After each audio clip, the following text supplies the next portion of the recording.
Vous avez envie de voler, oui, mais avion ou ULM 3 axes?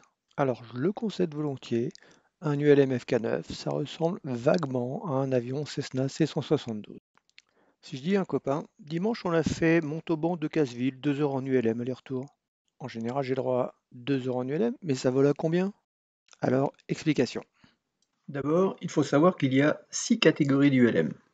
Les paramoteurs, les pendulaires, les autogyres, les aérostats, les hélicoptères.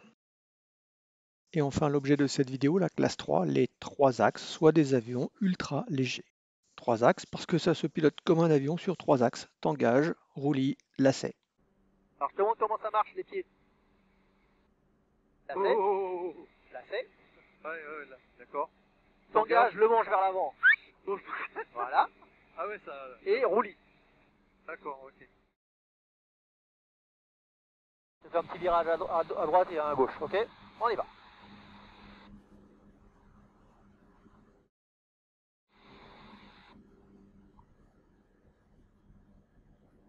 Ouh, ça tangue. Il n'a pas compris. C'est du roulis, pas du tangage. Mais alors, c'est quoi la différence entre un ULM 3 axes et un avion? Je concours. Lequel de ces deux aéronefs est un ULM? On réfléchit. Facile. Celui du bas a une immatriculation sur le côté, celui du haut n'en a pas. C'est un ULM. Question numéro 2. Sur cette photo, il y a deux avions et deux ULM. Lesquels sont-ils? Oui, ce sont les deux avec les ailes hautes. Maintenant, ce n'est pas le fait d'avoir une aile haute. Un AN226 n'est visiblement pas un ULM, un Mirage F1 non plus. Pas plus que le Cessna C172, l'avion de tourisme le plus construit au monde. Dernière question, attention piège, lequel est un ULM? On réfléchit.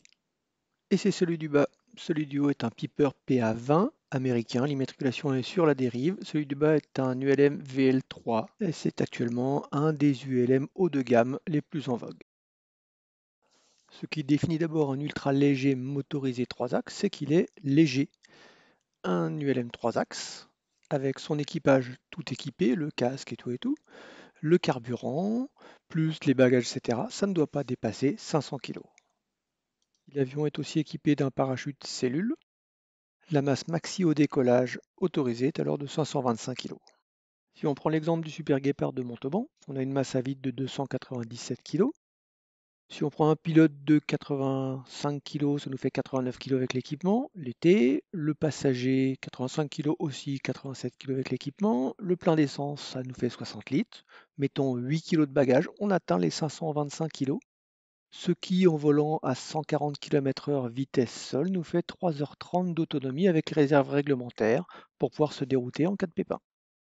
Cela nous permet théoriquement, s'il n'y a pas de vent, si on vole en pure ligne droite, de faire un vol Montauban-Chartres ou de faire une balade de Montauban jusqu'au nord de Limoges et retour.